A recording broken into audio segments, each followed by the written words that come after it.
비릿한 새벽 공기가, 차에 가시지 않은 이른 아침, LK그룹의 젊은 총수. 이강민은 이미 거대한 통유리창 너머로 펼쳐진 서울의 스카이라인을 냉정하게 응시하고 있었다. 그의 날카로운 턱선과 한치의 흐트러짐 없는 검은색 맞춤 정장은 성공한 젊은 CEO의 전형을 보여주는 듯 했지만 종종 그의 검은 눈동자에 스치는 깊은 고독과 날카로운 경계심은 그가 가진 부와 명예 뒤에 숨겨진 복잡한 내면을 암시했다. 30대 초반이라는 나이가 믿기지 않을 정도의 카리스마와 냉철함으로 거대 기업 LK를 이끄는 그는 직원들 사이에서 얼음 심장이라 불릴 만큼 감정을 드러내는 법이 거의 없었다. 그러나 그 누구도 알지 못했다. 그의 가슴 속 가장 깊은 곳에는 어린 시절 잃어버린 여동생 이서연에 대한 애타는 그리움과 죄책감이 응어리져 있다는 것을 매일 밤 그는 낡은 사진 한 장을 꺼내보며 동생을 찾겠다는 다짐을 되새기곤 했다. 그것만이 그가 인간적인 감정을 허락하는 유일한 순간이었다. 그의 사무실은 최고급 마호가니, 책상과 현대 미술 작품들로 장식되어 있었지만 방 안의 공기는 언제나 싸늘하게 가라앉아 있었다. 오늘도 예외는 아니었다. 강민은 막대한 자금이 오가는 중요한 계약 서류를 검토하면서도 한편으로는 사설 탐정으로부터 온 문자 메시지를 확인했다. 이서연 추정 인물, 특이사항 없음. 실망감이 그의 미간을 스쳐 지나갔지만 그는 곧바로 평소의 냉정한 표정으로 돌아왔다. 이런 실패는 이미 익숙했다. 하지만 포기란 그의 사전에 없었다. 같은 시각, 서울의 한 허름한 다세대 주택 반지하 방에서는 김서연이 잠에서 깨어나고 있었다. 창문이라고 하기에도 민망한 작은 환풍구를 통해 희미한 아침 햇살이 스며들었다. 그녀는 24살, 꿋꿋하고 인내심 강한 성격의 소유자였다. 갑작스러운 아버지의 사업 실패와 그로 인한 막대한 빚, 그리고 병상에 누워 계신 어머니. 그녀의 어깨를 짓누르는 삶의 무게는 버거웠지만 서연은 단 한 번도 좌절하거나 희망을 놓지 않았다. 그녀의 맑고 커다란 눈망울에는 여전히 삶에 대한 강한 의지가 반짝였다. 오늘은 그녀가 새로운 직장에 첫 출근하는 날이었다. 국내 최고 재벌가 중 하나로 꼽히는 LK그룹. 총수의 개인 저택 가정부. 높은 보수만큼이나 까다롭고 힘들 것이라는 소문이 자자했지만 지금 그녀에게는 선택의 여지가 없었다. 서연은 떨리는 마음으로 버스에 올랐다. 강남에서도 가장 부촌으로 알려진 동네. 위치한 이강민의 저택은 마치 중세 유럽의 성을 연상시키는 웅장함을 자랑했다. 높은 담장과 철저한 보안 시스템은 외부 세계와의 단절을 선언하는 듯했다. 그녀는 숨을 한번 크게 내쉬고는 호출 버튼을 눌렀다. 잠시 후 묵직한 철문이 소리 없이 열리고 깔끔한 유니폼 차림의 중년 여성이 그녀를 맞이했다. 그녀는 저택의 총괄 집사인 박 여사였다. 박 여사는 서연을 위아래로 훑어보며 날카로운 눈빛으로 몇 가지 주의사항을 전달했다. 특히 이 댁 주인어른 이강민 회장님은 성격이 매우 예민하시고 사적인 공간을 침해당하는 것을 극도로 싫어하시니 각별히 주의해야 할 것입니다. 라는 말은 서연의 긴장감을 더욱 고조시켰다. 저택 내부는 외부에서 본 것 이상으로 화려하고 광활했다. 높은 천장에는 거대한 샹들리에가 빛나고 있었고 복도 양옆으로는 값비싼 예술품들이 전시되어 있었다. 서연은 마치 다른 세상에 온 듯한 기분에 잠시 넋을 잃었지만 이내 정신을 차리고 박 여사의 뒤를 따랐다. 그녀가 배정받은 일은 주로 1층 응접실과 서재, 그리고 강민의 개인 침실이 있는 2층 일부 구역의 청소와 정리정돈이었다. 오전 내내 서연은 쉴 틈 없이 움직였다. 넓은 저택은 청소해야 할 곳이 끝도 없이 나오는 것 같았다. 점심시간이 되어 다른 사용인들과 함께 식당에서 간단히 식사를 마친 후 그녀는 다시 2층으로 올라가 강민의 서재를 정리하기 시작했다. 책들은 종류별, 크기별로 완벽하게 정렬되어 있었고 책상 위에는 먼지 한 톨 없이 깨끗했다. 서연은 그가 얼마나 철저하고 완벽주의적인 성격인지 짐작할 수 있었다. 그때였다. 갑자기 서재 문이 벌컥 열리며 이강민이 들어섰다.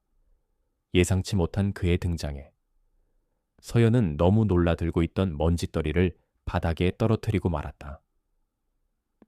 죄송합니다. 그녀는 허둥지둥 먼지떨이를 주우려 허리를 숙였다. 강민은 차가운 눈빛으로 서연을 위아래로 훑어보았다.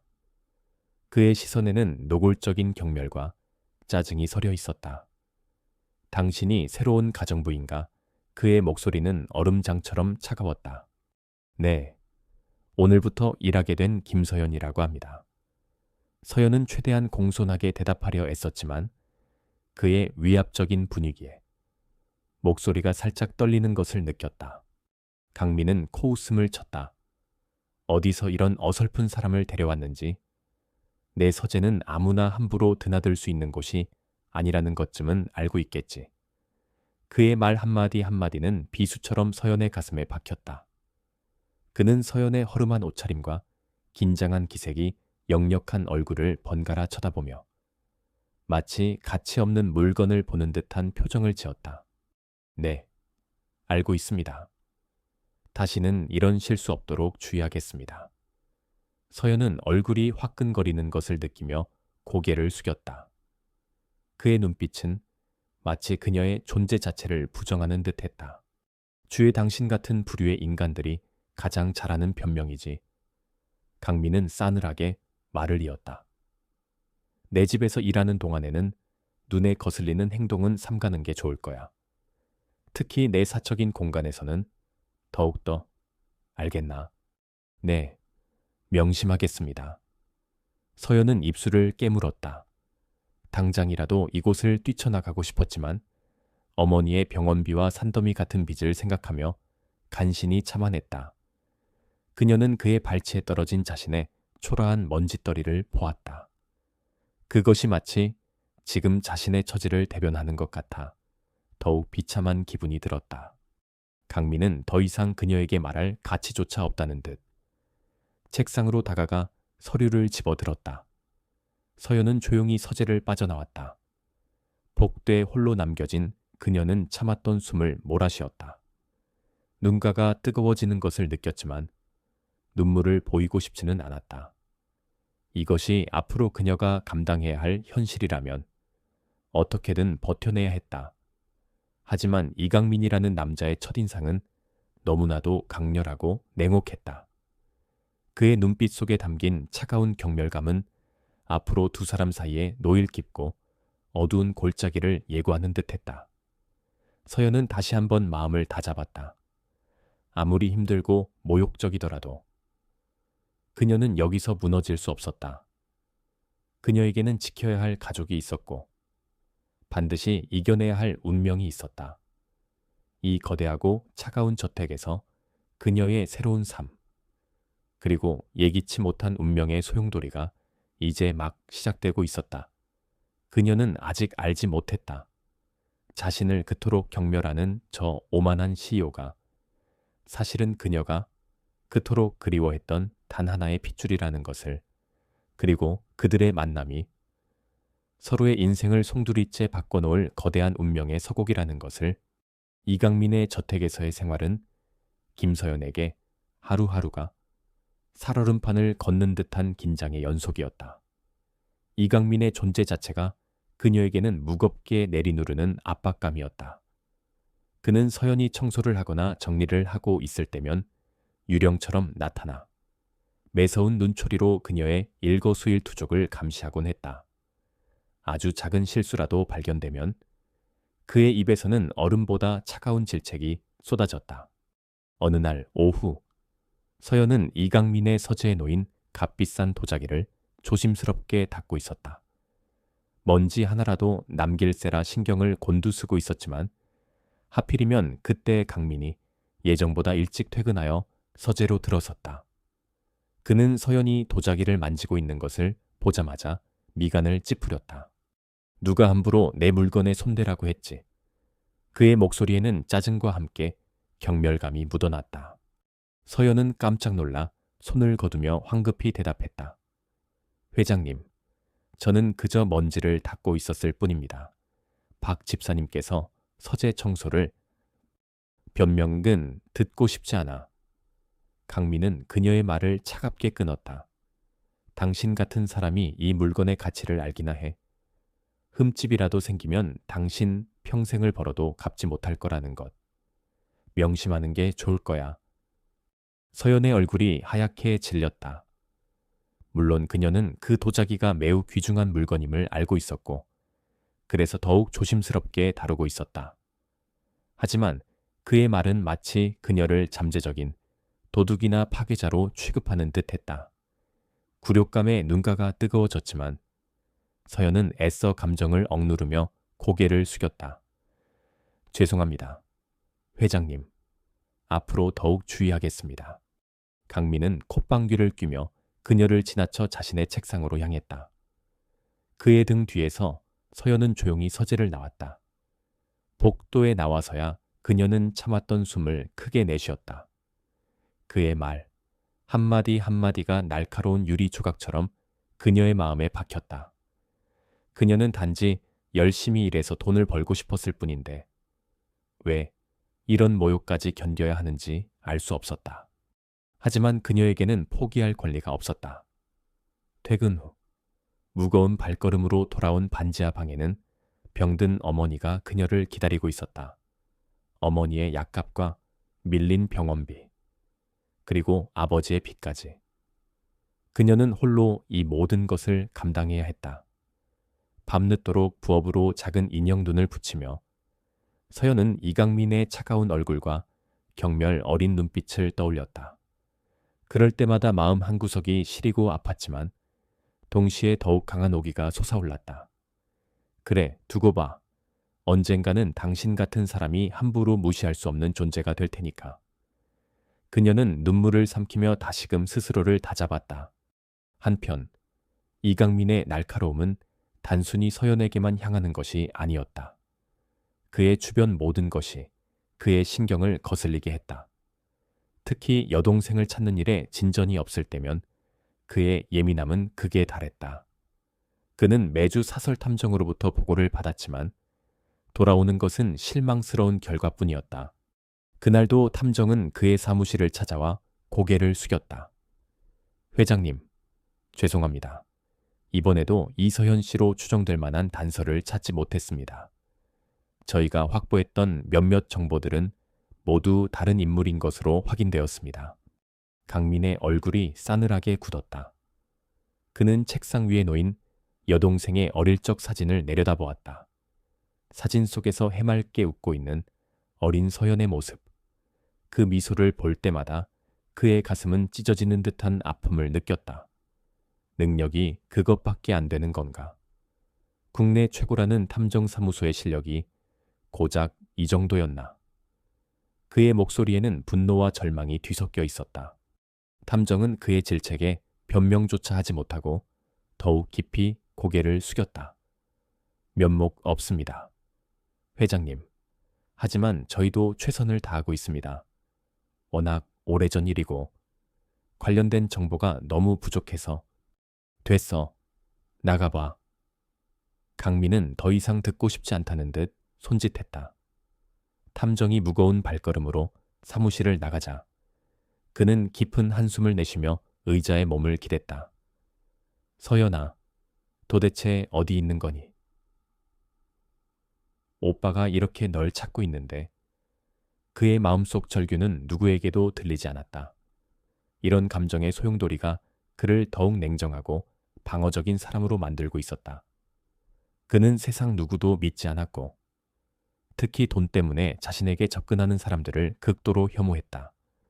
어쩌면 그가 서연에게 그토록 가혹하게 구는 것도 그녀 역시 그런 부류의 사람일 것이라는 그의 뿌리 깊은 불신과 편견 때문인지도 몰랐다. 어느 날 저녁, 강민은 중요한 비즈니스 미팅을 마치고 피곤한 몸을 이끌고 저택으로 돌아왔다. 그날따라 유난히 기분이 좋지 않았다. 진행하던 큰 프로젝트에서 예상치 못한 문제가 발생했고 종일 신경이 곤두서 있었다. 거실을 지나 서재로 향하던 그의 눈에 복도 한쪽에서 무언가를 열심히 닦고 있는 서연의 모습이 들어왔다. 그녀는 그의 인기척을 느끼지 못한 듯 작은 액자를 손에 들고 부드러운 천으로 조심스럽게 닦고 있었다. 강민은 자신도 모르게 걸음을 멈췄다. 서연이 들고 있는 액자는 그가 평소에는 거들떠보지도 않던 저택 구석에 놓여있던 낡은 풍경화였다. 그런데 유난히 그날따라 그 액자가 그의 시선을 끌었다. 그리고 그 액자를 닦는 서연의 모습에서 그는 아주 잠깐이지만 낯선 감정을 느꼈다. 그녀의 옆모습은 고요했고 무언가에 집중하는 모습은 그가 평소에 보던 불안하고 위축된 모습과는 사뭇 달랐다. 하지만 그 감정은 정말 찰나에 불과했다. 곧이어 그의 머릿속에는 저 여자가 또 무슨 꿍꿍이로 저러고 있는 거지? 혹시라도 비싼 물건을 훔치려는 건가? 하는 의심이 고개를 들었다. 그는 자신의 이런 생각을 합리화하며 서연에 대한 경멸감을 더욱 굳혔다. 그는 일부러 발소리를 내며 그녀에게 다가갔다. 거기서 뭘 하는 거지? 서연은 화들짝 놀라며 액자를 거의 떨어뜨릴 뻔했다. 회장님, 오셨습니까? 그냥 먼지가 쌓여 있기에 닦고 있었습니다. 강민은 그녀의 손에 들린 액자를 차갑게 쏘아보았다. 쓸데없는 짓 하지 말고 내 일이나 제대로 해. 그리고 다시 한번 말하지만 내 허락 없이는 아무 물건에도 손대지 마. 네, 알겠습니다. 서연은 또다시 그의 차가운 말에 상처받았지만 겉으로는 아무렇지 않은 척하며 액자를 제자리에 놓았다. 강민은 그런 그녀의 모습을 못마땅하다는 듯 쳐다보다가 자신의 방으로 들어가 버렸다. 문이 닫히자 서연은 그 자리에 주저앉고 싶을 만큼 힘이 빠지는 것을 느꼈다. 그녀는 정말로 좋은 의도에서 액자를 닦았을 뿐인데 그는 언제나 모든 것을 부정적으로만 받아들였다. 그녀와 그 사이에는 보이지 않는 거대한 벽이 가로놓여 있는 것 같았다. 그리고 그 벽은 날이 갈수록 더욱 높아지고 단단해지는 듯했다. 그녀는 이강민이라는 남자가 왜 그토록 자신을 미워하고 괴롭히는지 도무지 이해할 순 없었다. 그저 가난하다는 이유만으로, 가정부라는 이유만으로 이런 취급을 받아야 하는 걸까? 서연의 마음속에는 억울함과 함께 그에 대한 알 수 없는 의문이 쌓여갔다. 그리고 그 의문은 점점 더 커져 그녀의 마음 한구석을 무겁게 짓누르기 시작했다. 그녀는 알지 못했다. 그 차가운 가면 뒤에 숨겨진 그의 깊은 상처와 고독을, 그리고 그 상처가 자신과 어떤 운명적인 연결고리를 가지고 있는지를. 그렇게 오해는 깊어지고 상처는 골마갔으며 두 사람의 운명은 더욱 복잡하게 얽혀 들어가고 있었다. 시간은 무심하게 흘러 김서연이 이강민의 저택에서 일하기 시작한 지도 어느덧 한 달이 다 되어갔다. 그녀는 여전히 이강민의 냉대와 경멸 속에서 하루하루를 보냈지만 이제는 어느 정도 그 상황에 무뎌지려고 애쓰고 있었다. 하지만 인간의 감정이란 것이 그리 쉽게 통제될 수 있는 것이 아니어서 그의 날카로운 말 한마디에 여전히 가슴 한구석이 시큰거리곤 했다. 그러던 어느 주말 오전, 이강민은 중요한 해외 바이어와의 화상회의를 막 끝내고 피곤한 몸을 이끌고 서재를 나서는 중이었다. 그는 평소 주말에는 회사에 나가거나 외부 약속을 잡는 경우가 많았지만 그날은 유독 컨디션이 좋지 않아 저택에 머무르고 있었다. 복도를 지나던 그의 귓가에 희미하지만 맑은 허밍 소리가 들려왔다. 아주 오래전 기억 저편에서 아련하게 들려오던 자장가 가락이었다. 너무나 익숙하면서도 까맣게 잊고 지냈던 선율. 그의 발걸음이 저도 모르게 멈췄다. 소리는 2층 응접실 쪽에서 들려오고 있었다. 그곳은 손님이 거의 오지 않아 평소에는 잘 사용하지 않는 공간이었고, 오늘은 서연이 그곳을 청소하는 날이었다. 강민은 자신도 모르게 홀린 듯 소리가 나는 곳으로 천천히 다가갔다. 응접실 문틈으로 서연의 뒷모습이 보였다. 그녀는 창가에 놓인 작은 테이블을 닦으며 아주 낮은 소리로 그 자장가를 흥얼거리고 있었다. 햇살이 그녀의 머리칼 위로 부서지며 부드러운 후광을 만들고 있었다. 강민은 그 자리에 못 박힌 듯 서 있었다. 심장이 거세게 뛰기 시작했다. 그 자장가는 아주 어릴 적 어머니가 자신과 여동생 서연에게 자주 불러주던 노래였다. 어머니가 돌아가신 후로는 한 번도 들어본 적 없는 기억 속에 봉인된 노래. 그런데 어떻게 저 여자가 이 노래를 알고 있는 거지? 순간 그의 머릿속에 번개처럼 한 가지 생각이 스쳤다. 혹시. 하지만 그 생각은 곧바로 거대한 벽에 부딪혔다. 말도 안 돼. 저 여자는 그저 평범한 가정부일 뿐이야. 우연히 어디선가 들었겠지. 아니면 흔한 자장가일 수도 있고. 그는 스스로에게 그렇게 타이르며 터무니없는 상상을 억누르려 했다. 그의 이성은 그것이 불가능한 일이라고 소리치고 있었다. 저렇게 초라하고 볼품없는 여자가 자신의 애타게 찾는 동생일 리가 없었다.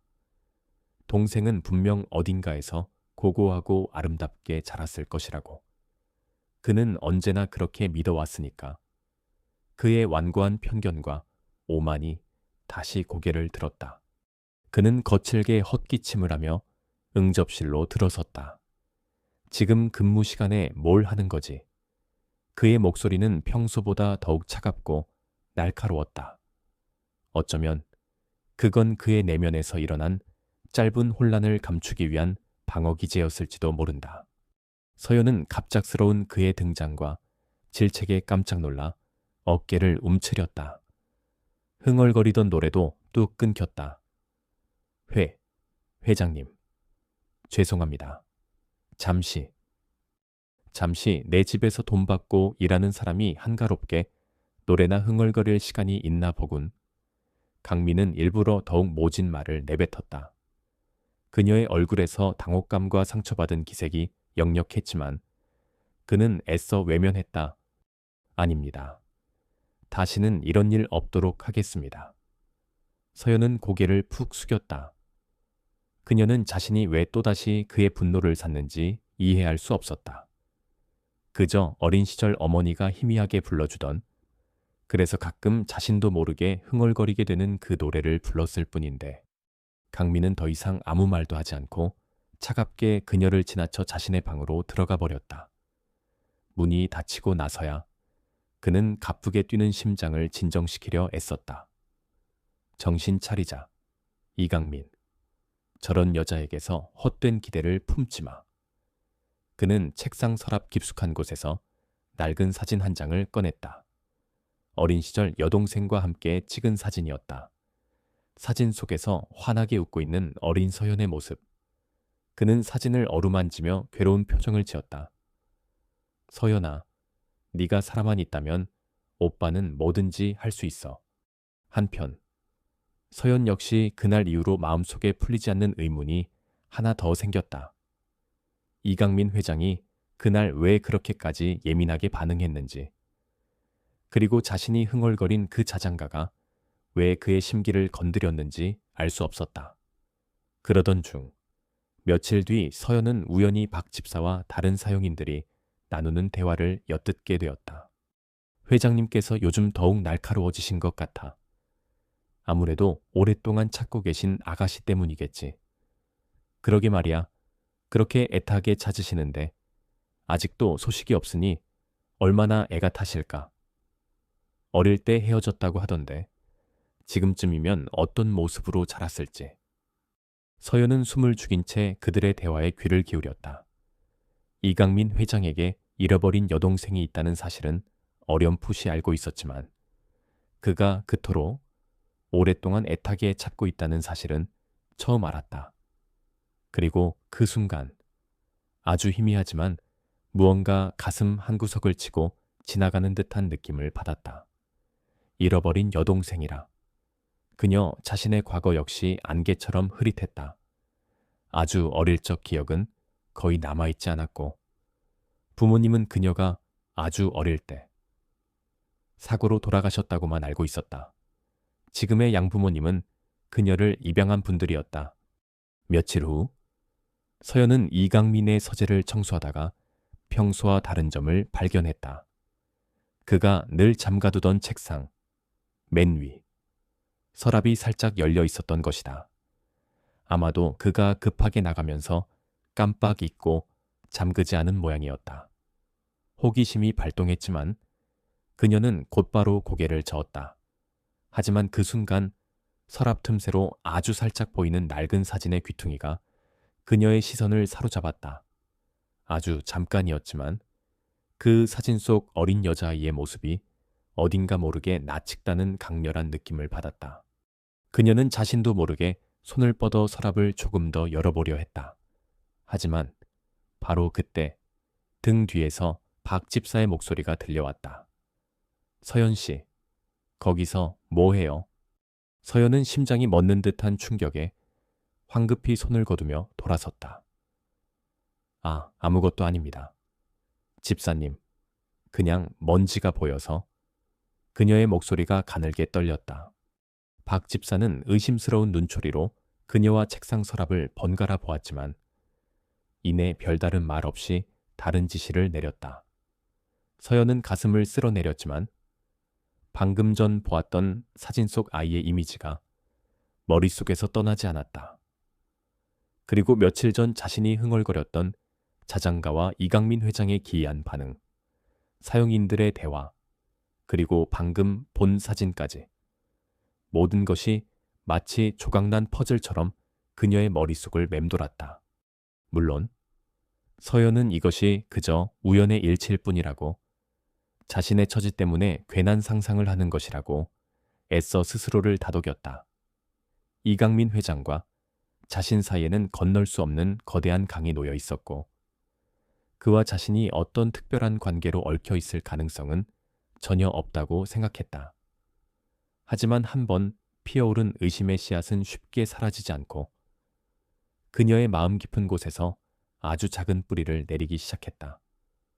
그 뿌리가 앞으로 어떤 거대한 진실을 향해 자라날지는 아직 그녀도 이강민도 알지 못했다. 그저 운명의 수레바퀴가 아주 조금씩, 그러나 분명하게 움직이기 시작했을 뿐이었다. 계절은 여름을 향해 치닫고 있었고 LK그룹은 그 어느 때보다 숨가쁘게 돌아갔다. 새로운 해외 시장 진출과 관련된 대규모 프로젝트가 막바지에 이르면서 이강민은 거의 매일 밤을 새우다시피 했다. 그의 신경은 극도로 곤두서 있었고 가뜩이나 희박했던 미소는 그의 얼굴에서 완전히 자취를 감춘 지 오래였다. 여동생을 찾는 일 또한 여전히 안개 속이었고 이는 그의 예민함을 더욱 부채질했다. 그는 마치 언제 터질지 모르는 시한폭탄과 같았다. 그러던 어느 늦은 밤, 강민은 자신의 서재에서 복잡한 계약 서류들을 검토하고 있었다. 연일 계속되는 강행군에 그의 몸은 이미 한계에 다다른 상태였지만 그는 스스로를 채찍질하며 일을 멈추지 않았다. 갑자기 그의 가슴 부근에서 날카로운 통증이 느껴졌다. 처음에는 대수롭지 않게 여기려 했지만 통증은 점점 더 심해졌고 숨이 가빠오기 시작했다. 식은땀이 그의 이마를 적셨고 눈앞이 흐릿해졌다. 윽. 그는 낮은 신음을 내뱉으며 책상 모서리를 붙잡았다. 평소 건강에는 자신이 있었던 그였기에 이런 갑작스러운 증상은 당혹스러움을 넘어 공포감마저 안겨주었다. 비서나 집사를 부르려 했지만 손가락 하나 까딱할 힘조차 없는 듯했다. 그때 마침 서재 근처를 지나던 김서연이 문틈으로 새어나오는 그의 거친 숨소리를 들었다. 평소 같으면 감히 서재 근처에 얼씬도 하지 않았겠지만 그 소리가 너무나 심상치 않게 들려 그녀는 자신도 모르게 서재 문을 살짝 열어 안을 들여다보았다. 그리고 그녀는 경악했다. 이강민 회장이 창백한 얼굴로 책상에 쓰러질 듯 기대앉아 괴로워하고 있었던 것이다. 회장님, 괜찮으십니까? 서연은 순간 모든 것을 잊고 서재 안으로 뛰어들어갔다. 그의 상태는 누가 봐도 위급해 보였다. 강민은 힘겹게 고개를 들어 그녀를 보았다. 그의 눈에는 평소의 냉철함 대신 고통과 당혹감이 어려 있었다. 그는 무언가 말을 하려 했지만 제대로 된 소리가 나오지 않았다. 서연은 잠시 망설였지만 곧바로 정신을 차렸다. 그녀는 과거 병든 어머니를 간호하면서 응급처치에 대해 어깨너머로 배운 지식이 있었다. 그녀는 빠르게 강민의 상태를 살폈다. 그의 호흡은 매우 가빴고 맥박도 불안정했다. 회장님, 혹시 드신 약이나 음식 중에 평소와 다른 것이 있었습니까? 강민은 힘겹게 고개를 저었다. 서연은 그의 책상 위에 놓인 빈 커피잔과 서류들을 보았다. 특별히 이상한 것은 없어 보였다. 하지만 그의 상태는 급격히 나빠지고 있었다. 이대로 시간을 지체하다가는 정말 위험한 상황이 닥칠 수도 있었다. 제가 179에 신고하겠습니다. 서연은 떨리는 손으로 자신의 휴대폰을 꺼내려 했다. 안 돼. 강민이 힘겹게 그녀의 손을 붙잡았다. 그의 자존심은 이런 치욕스러운 모습을 외부인에게, 특히 의료진에게 보이는 것을 허락하지 않았다. 또한 LK그룹 회장의 건강 이상설이 외부로 알려질 경우 회사에 미칠 파장도 무시할 수 없었다. 서연은 그의 의도를 알아챘지만 지금은 그런 것을 따질 때가 아니라고 생각했다. 하지만 회장님, 상태가 너무... 네. 서랍, 약. 강민은 간신히 말을 잇고 자신의 침실 쪽을 가리켰다. 서연은 즉시 그의 침실로 달려갔다. 그가 가리킨 침대 옆 협탁 서랍을 열자 작은 약병 하나가 들어 있었다. 평소 그가 간헐적으로 복용하는 신경안정제와 비슷한 종류의 약이었지만 급성 스트레스로 인한 발작 증상을 완화하는 비상약인 듯했다. 그녀는 약병을 들고 다시 서재로 달려와 물과 함께 그에게 약을 건넸다. 강민은 떨리는 손으로 겨우 약을 받아 삼켰다. 서연은 그의 등을 부드럽게 쓸어내리며 호흡을 가다듬도록 도왔다. 얼마나 시간이 흘렀을까? 강민의 거친 호흡이 조금씩 잦아들기 시작했고 창백했던 얼굴에도 아주 희미하게 혈색이 돌아오기 시작했다. 그는 깊은 숨을 내쉬며 의자 등받이에 완전히 몸을 기댔다. 괜찮으십니까? 회장님, 서연이 조심스럽게 물었다. 강민은 천천히 눈을 떴다. 아직 몸은 청은망은 무거웠지만 아까와 같은 극심한 고통은 사라진 상태였다. 그의 시선이 서연에게 머물렀다. 그녀는 여전히 걱정스러운 눈빛으로 자신을 내려다보고 있었다. 땀으로 젖은 머리카락이 그녀의 뺨에 달라붙어 있었고 평소 단정하던 옷차림도 살짝 흐트러져 있었다. 하지만 그 순간 강민은 처음으로 그녀의 얼굴에서 평소와 다른 무언가를 보았다. 그것은 그가 늘 경멸해 마지 않던 가정부 김서연의 모습이 아니었다. 한 인간으로서의 순수한 염려와 진심 어린 도움이 담긴 눈빛이었다. 그는 어색하게 시선을 피하며 낮은 목소리로 말했다. 이제 괜찮아진 것 같군. 그의 목소리는 여전히 힘이 없었지만 평소의 날카로움은 조금 누그러져 있었다. 다행입니다.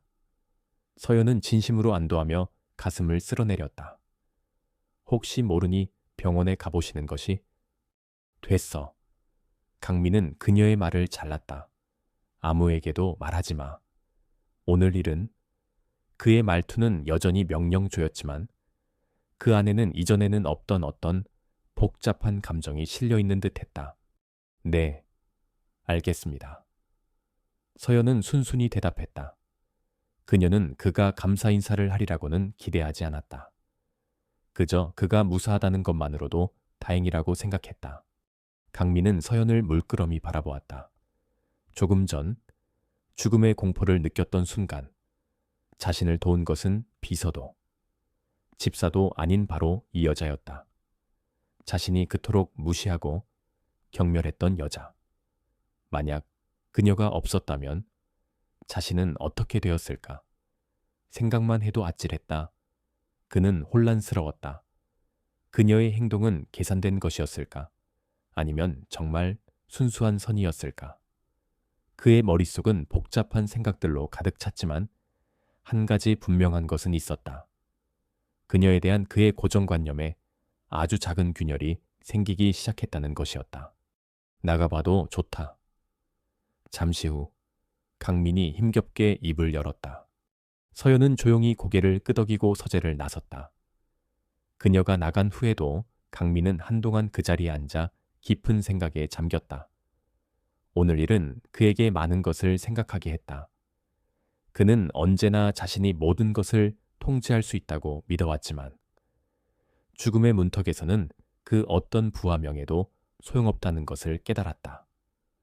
그리고 자신을 구해준 것이 자신이 가장 하찮게 여겼던 존재였다는 사실은 그의 자존심에 큰 상처를 남기는 동시에 어떤 미묘한 변화의 시작을 알리고 있었다.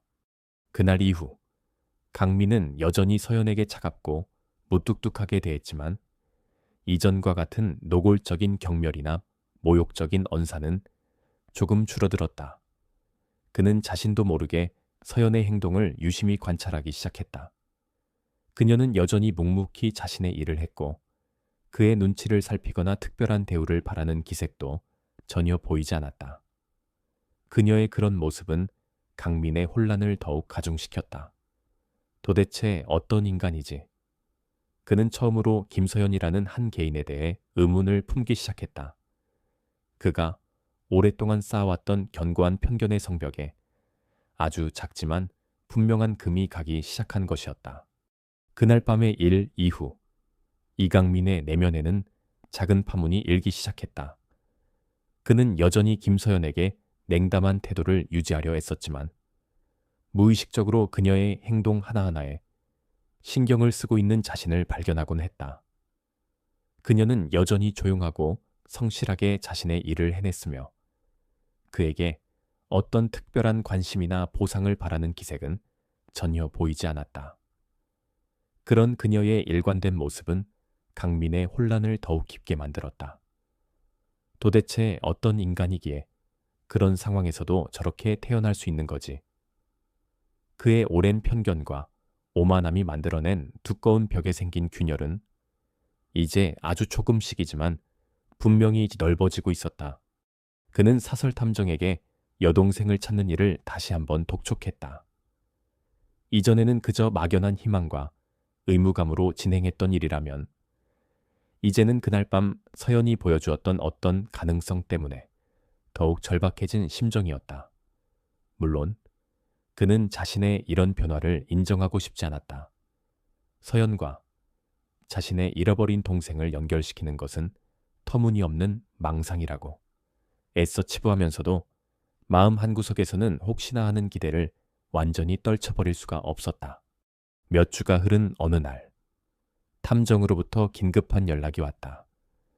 강민은 한달음에 약속 장소로 나갔다. 탐정은 평소보다 더욱 긴장된 표정으로 서류 봉투 하나를 내밀었다. 회장님, 결정적인 단서라고 확신할 수는 없습니다만 아주 오래전 기록을 뒤지다가 의미심장한 자료를 하나 발견했습니다. 강민은 마른 침을 삼키며 봉투를 받아들었다. 그의 심장이 격렬하게 요동치기 시작했다. 봉투 안에는 낡고 빛바랜 서류 몇 장과 작은 흑백 사진 한 장이 들어있었다. 서류는 서연이 아주 어릴 적 잠시 머물렀던 한 보육원의 입소 기록이었고 사진은 그때 찍은 것으로 보이는 어린 여자아이의 모습이었다. 사진 속 아이는 영양 상태가 좋지 않아 보였지만 커다란 눈망울과 야무진 인매가 어딘가 모르게 낯익었다. 이 아이의 이름은 김서연입니다. 탐정이 조심스럽게 입을 열었다. 특이한 점은 입소 당시 아이가 자신의 원래 이름을 이서연이라고 말했다는 기록이 희미하게 남아있다는 겁니다. 하지만 당시에는 아이가 너무 어리고 충격을 받은 상태라 정확한 신원 파악이 어려웠고 결국 서류상으로는 발견 당시 함께 있던 작은 쪽지에 적힌 서연이라는 이름으로 등록된 것 같습니다.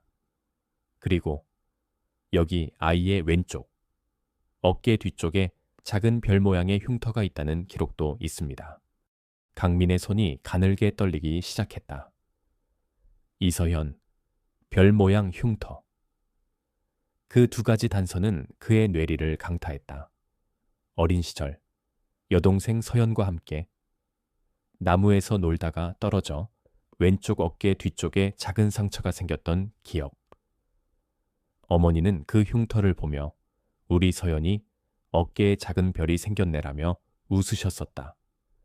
그것은 가족 외에는 아무도 알 수 없는 아주 사적인 기억이었다. 그리고 몇 달 전, 그가 서재에서 서연에게 노래를 흥얼거린다고 질책했을 때 그녀가 입고 있던 얇은 블라우스 너머로 아주 희미하게 보였던 그 작은 점. 그때는 대수롭지 않게 넘겼지만 지금 이 순간 그 기억이 생생하게 되살아났다. 이 아이는 지금 어디에 있지? 강민의 목소리가 심하게 잠겨 있었다. 그것이 현재 회장님 댁에서 일하고 있는 김서연 씨와 동일 인물일 가능성이 매우 높습니다.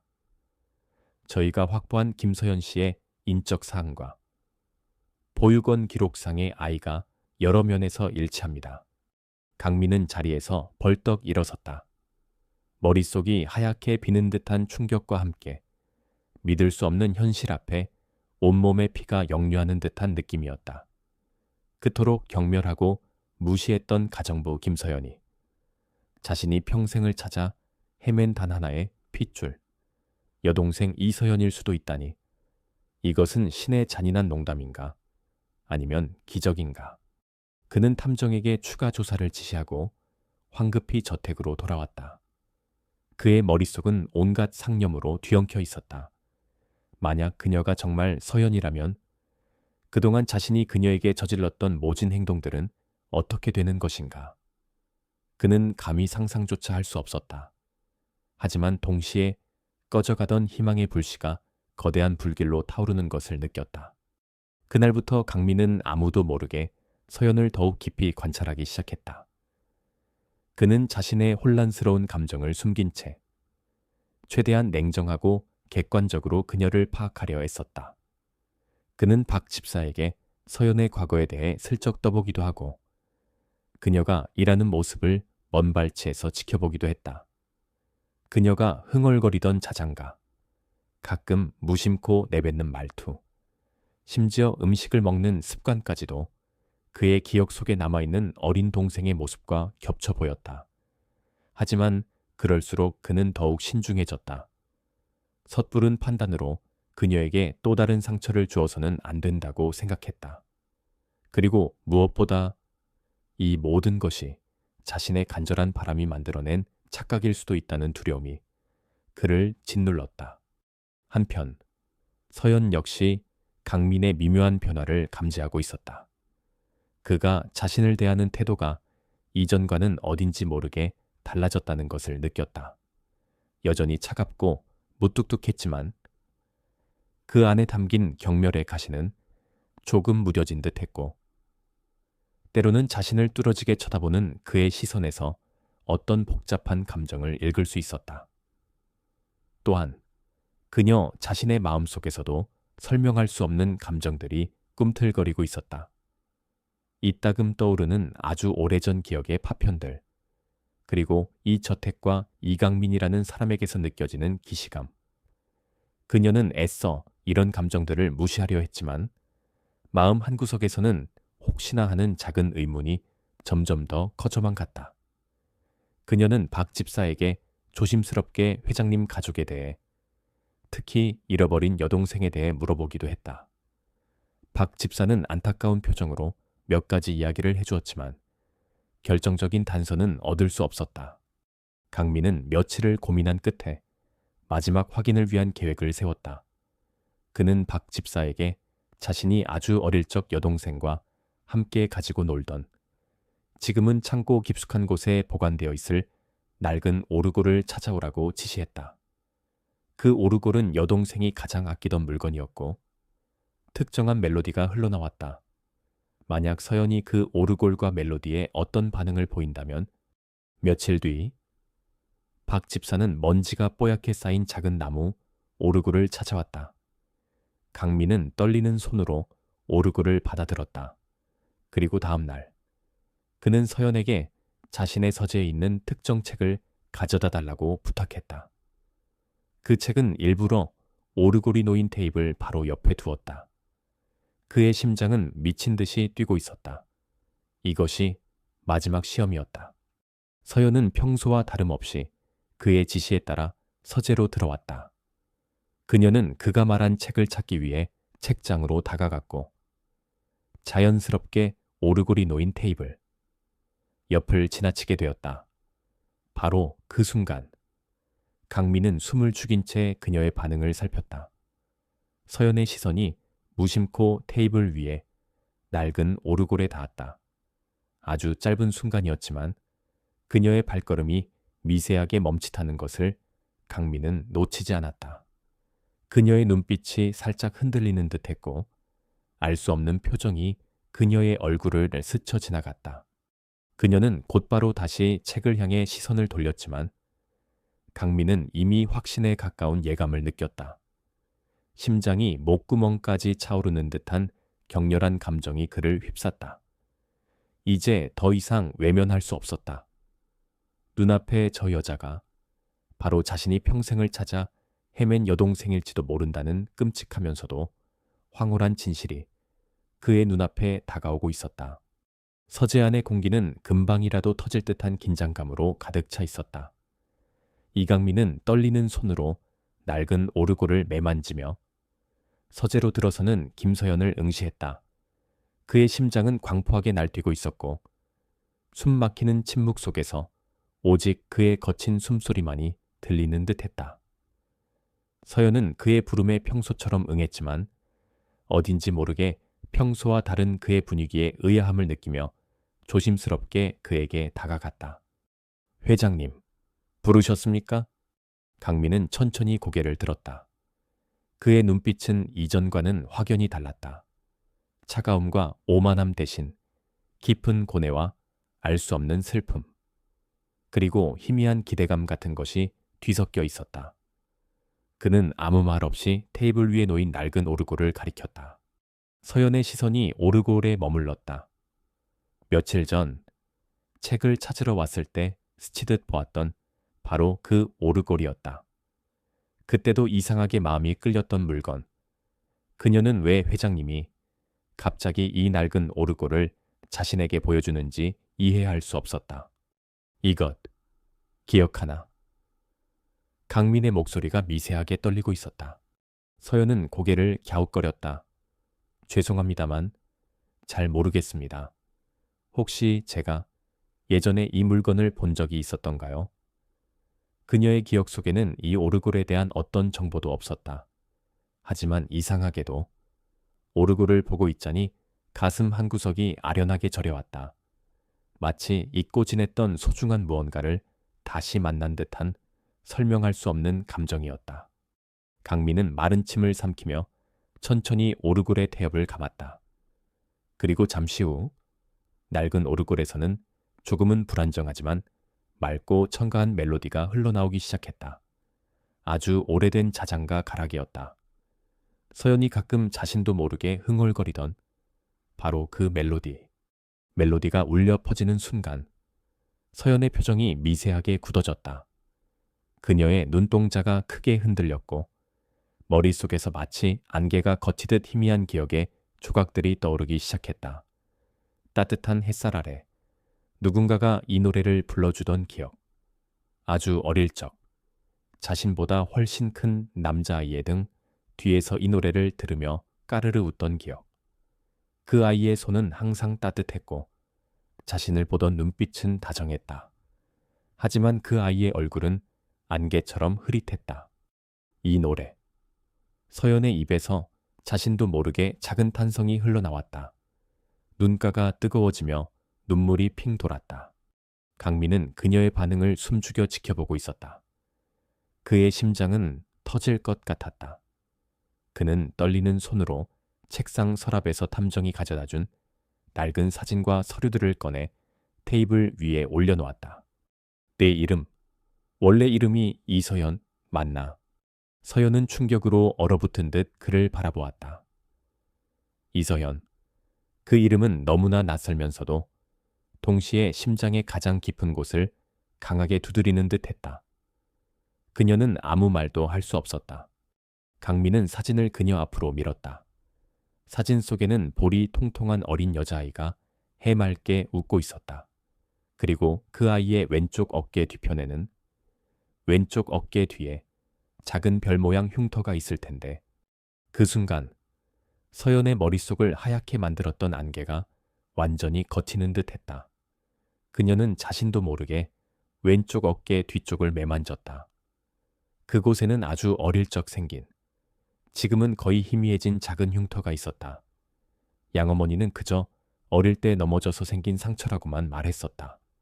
하지만 지금 이강민의 말과 사진, 그리고 오르골의 멜로디가 하나의 거대한 퍼즐처럼 맞춰지며 믿을 수 없는 진실을 드러내고 있었다. 아니야. 그럴 리가 없어. 서연은 고개를 저으며 뒷걸음질 쳤다. 눈물이 쉴 새 없이 그녀의 뺨을 타고 흘러내렸다. 이 모든 것이 너무나 갑작스럽고 충격적이어서 그녀는 현실을 받아들일 수가 없었다. 자신을 그토록 경멸하고 모욕했던 이강민 회장이 자신의 친오빠일지도 모른다는 사실을. 강민은 괴로운 표정으로 그녀를 바라보았다. 그의 눈에도 어느새 눈물이 가득 고여 있었다. 미안하다. 서연아, 내가 너무 늦게 알아봐서 정말 미안하다. 그의 목소리는 죄책감과 회한으로 갈라져 나왔다. 그는 자리에서 일어나 그녀에게 다가가려 했지만 서연은 공포에 질린 표정으로 더욱 뒷걸음질 쳤다. 오지 마세요, 거짓말이죠. 이건 다 거짓말이에요. 그녀는 절규하듯 소리쳤다. 그녀의 마음속에서는 기쁨과 슬픔, 분노와 혼란, 그리고 배신감까지 뒤섞여 폭풍처럼 휘몰아치고 있었다. 그토록 그리워했던 가족을 찾았다는 기쁨도 잠시. 그 가족이 자신에게 가장 큰 상처를 준 사람이라는 사실은 그녀를 절망의 나락으로 떨어뜨리는 듯했다. 강민은 가슴이 찢어지는 듯한 고통을 느끼며 그 자리에 멈춰 섰다. 거짓말이 아니야. 서연아, 내가 네 오빠. 이강민이다. 네가 그토록 찾던 오빠. 그리고 내가 평생을 찾아 헤맨 내 동생. 그의 목소리는 끝내 울음에 잠겼다. 그동안 쌓아왔던 모든 냉철함과 오만함이 한순간에 무너져 내렸다. 그는 어린아이처럼 서럽게 울기 시작했다. 서연은 그의 우는 모습을 만견자실하게 바라보았다. 그의 눈물은 그녀의 마지막 방어선마저 허물어뜨리는 듯했다. 그녀는 다리에 힘이 풀려 그 자리에 주저앉고 말았다. 머릿속에서는 수많은 기억과 감정들이 뒤엉켜 무엇 하나 제대로 생각할 수 없었다. 오랫동안 잊고 지냈던, 하지만 단 한순간도 놓지 않았던 가족에 대한 그리움, 그리고 지난 몇 달간 이강민에게서 받았던 수모와 멸시.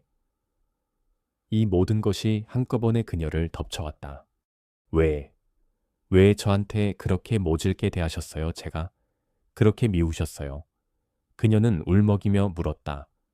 그것은 분노라기보다는 깊은 슬픔과 원망이 담긴 절규였다. 강민은 차마 고개를 들 수 없었다. 미안하다. 정말 미안하다. 내가 어리석었고 오만했다. 너인 줄도 모르고 용서받지 못할 죄를 지었다. 그는 무릎이라도 꿇고 사죄하고 싶은 심정이었다. 자신이 저지른 과거의 행동들이 얼마나 잔인하고 어리석었는지 이제야 뼈저리게 깨달았다. 서재 안에는 두 사람의 울음소리와 오르골의 슬픈 멜로디만이 가득했다. 수십 년의 세월을 건너 다시 만난 남매. 하지만 그들의 재회는 기쁨보다는 깊은 상처와 회한으로 얼룩져 있었다. 운명은 그들에게 가장 잔인한 방식으로 진실을 알려주었고, 이제 그들은 이 가혹한 현실을 마주해야 했다. 한참의 시간이 흐른 후, 서연은 천천히 자리에서 일어섰다. 그녀의 눈은 여전히 퉁퉁 부어 있었지만, 그 안에는 어떤 결연한 빛이 감돌고 있었다. 그녀는 아무 말 없이 강민을 한번 바라본 후, 힘없는 발걸음으로 서재를 빠져나갔다. 강민은 차마 그녀를 붙잡지 못했다. 지금 그녀에게는 혼자만의 시간이 필요하다는 것을 알기에. 홀로 남겨진 서재에서 강민은 무너진 듯 바닥에 주저앉았다. 여동생을 찾았다는 기쁨과 동시에 자신이 그녀에게 씻을 수 없는 상처를 주었다는 절망감이 그를 덮쳤다. 그는 자신이 얼마나 어리석었는지, 얼마나 많은 것을 놓치고 살아왔는지 깨달았다. 이제 그는 어떻게 해야 할까? 이 꼬여버린 운명의 실타래를 어떻게 풀어야 할까? 그의 앞에는 이제껏 겪어보지 못한 가장 어렵고 고통스러운 숙제가 놓여 있었다. 서재를 뛰쳐나온 김서연, 아니 이서연은 며칠 동안 자신의 반지하 방에서 두문불출했다. 이강민은 그녀에게 어떤 강요도 할 수 없었다. 그는 매일 박 집사를 통해 그녀의 안부를 확인하고 필요한 모든 것을 지원하라고 지시했지만 차마 그녀 앞에 나설 용기가 나지 않았다. 그가 저지른 죄의 무게가 너무나 무거웠기 때문이었다. 그는 LK그룹의 총수로서 수많은 위기를 헤쳐왔지만 지금 이 상황만큼 절망적이고 무력감을 느낀 적은 없었다. 강민은 우선 서연의 양어머니 병원비를 전액 지원하고 그녀의 가족이 진 모든 빚을 청산했다. 그것은 최소한의 도리였지만 돈으로 그녀의 상처를 치유할 수 없다는 것을 그는 잘 알고 있었다. 그는 매일 밤 동생에게 어떻게 용서를 구해야 할지, 어떻게 망가진 관계를 회복해야 할지 고뇌하며 잠 못 이루었다. 그의 냉정하고 오만했던 가면은 완전히 벗겨져 있었고 남은 것은 깊은 후회와 동생을 향한 애끓는 마음뿐이었다. 일주일쯤 지났을까? 박 집사가 조심스럽게 강민에게 서연이 그를 만나고 싶어 한다는 말을 전했다. 강민의 심장이 다시 한번 격렬하게 뛰었다. 그는 약속된 시간에 예전에 서연이 살던 반지하 방으로 향했다. 화려한 저택이 아닌 그녀가 고통과 인내의 시간을 보냈던 그곳에서 만나고 싶다는 서연의 뜻을 존중하기 위해서였다. 작고 허름한 방 안. 서연은 이전보다 조금 수척해 보였지만 눈빛은 놀랍도록 차분하고 강인해 보였다. 그녀는 더 이상 겁에 질린 가정부가 아니었다. 자신의 정체성을 마주하고 깊은 고뇌의 시간을 보낸 한 명의 성숙한 인간이었다. 앉으세요. 서연이 먼저 입을 열었다. 그녀의 목소리는 낮고 차분했지만 그 안에는 여전히 복잡한 감정의 그림자가 드리워져 있었다. 강민은 그녀의 맞은편, 낡은 의자에 조심스럽게 앉았다. 무슨 말부터 꺼내야 할지 알 수 없었다. 수많은 사죄의 말들이 그의 목구멍까지 차올랐지만 섣불리 입을 열기가 두려웠다. 지난 일주일 동안 많은 생각을 했어요. 서연이 천천히 말을 이었다. 처음에는 모든 것이 원망스럽고 믿을 수 없었고 끔찍했어요. 당신이 내 오빠라는 사실도, 그리고 그런 당신에게 내가 받았던 상처들도. 그녀의 목소리가 살짝 떨렸다. 강민은 고개를 숙인 채 그녀의 말을 들었다. 가슴이 미어지는 듯했다. 하지만 동시에 아주 오랫동안 내가 품어왔던 질문들에 대한 답을 찾은 기분이기도 했어요. 내가 왜 항상 마음 한구석이 텅 빈 것 같았는지, 왜 그토록 가족을 그리워했는지, 그리고 아주 희미하게 남아있던 어린 시절의 기억들, 오빠의 따뜻했던 손, 나를 보며 웃어주던 다정한 눈빛, 그 모든 것이 당신이었다는 것을요. 서연은 잠시 말을 멈추고 깊은 숨을 내쉬었다. 당신을 완전히 용서했다고 말할 수는 없어요. 내가 받은 상처가 그렇게 쉽게 아물지는 않을 거예요. 하지만 오빠를 미워만 하고 싶지는 않아요. 우리에게 남은 시간이 있다면 다시 시작하고 싶어요. 잃어버린 시간을 되돌릴 수는 없겠지만 앞으로 만들어갈 시간들은 다를 수 있지 않을까요? 강민은 천천히 고개를 들었다. 그의 눈에는 뜨거운 눈물이 가득 고여 있었다. 서연의 말은 그에게 구원과도 같았다. 고맙다. 서연아, 정말 고맙다. 네가 어떤 결정을 하든 받아들이려고 했어. 하지만 다시 시작할 기회를 주겠다니. 정말. 그는 말을 잇지 못하고 흐느꼈다. 서연의 눈에도 다시 눈물이 맺혔지만 그녀는 부드럽게 미소 지었다. 그 미소는 그녀가 겪었던 모든 고통을 넘어선 진정한 용기와 희망의 빛을 담고 있었다. 그날 이후 두 사람은 아주 천천히, 조심스럽게 서로에게 다가가기 시작했다.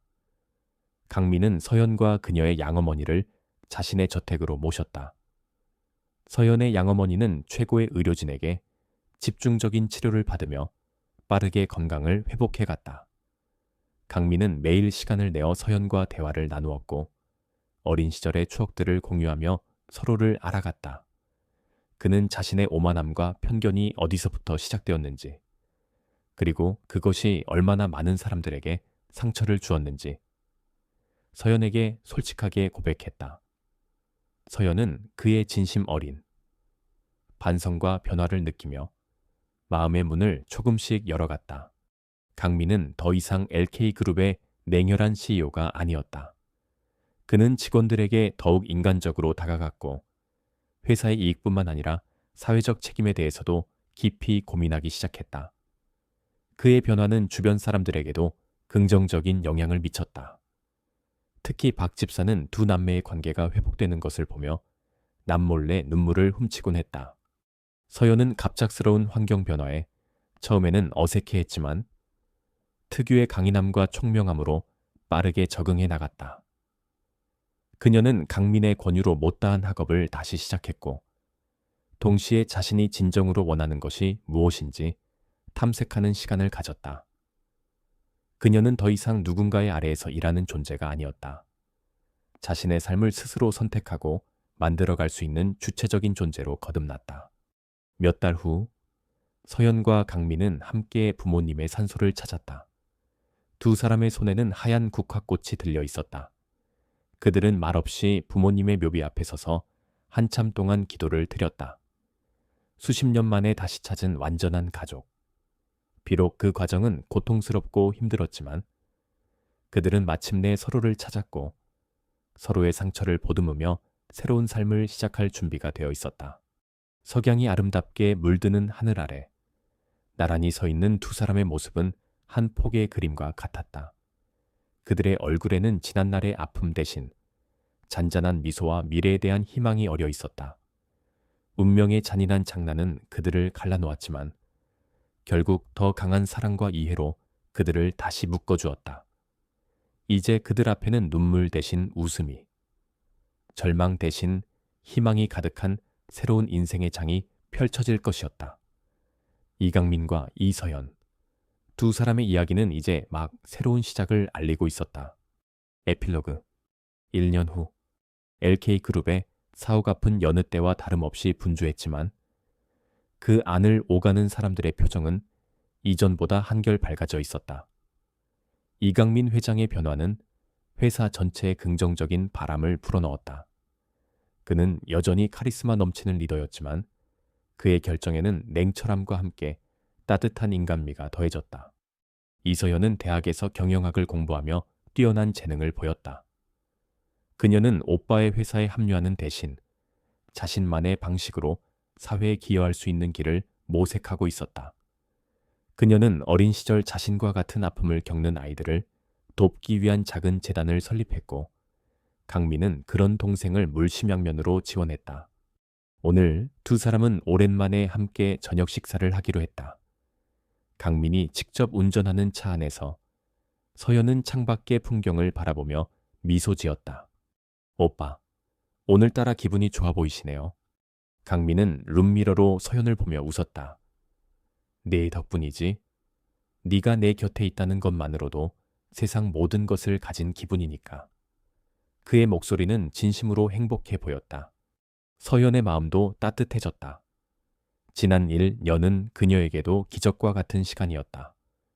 잃어버렸던 가족을 찾았고 사랑하는 사람들과 함께하며 진정한 행복을 알아가고 있었다.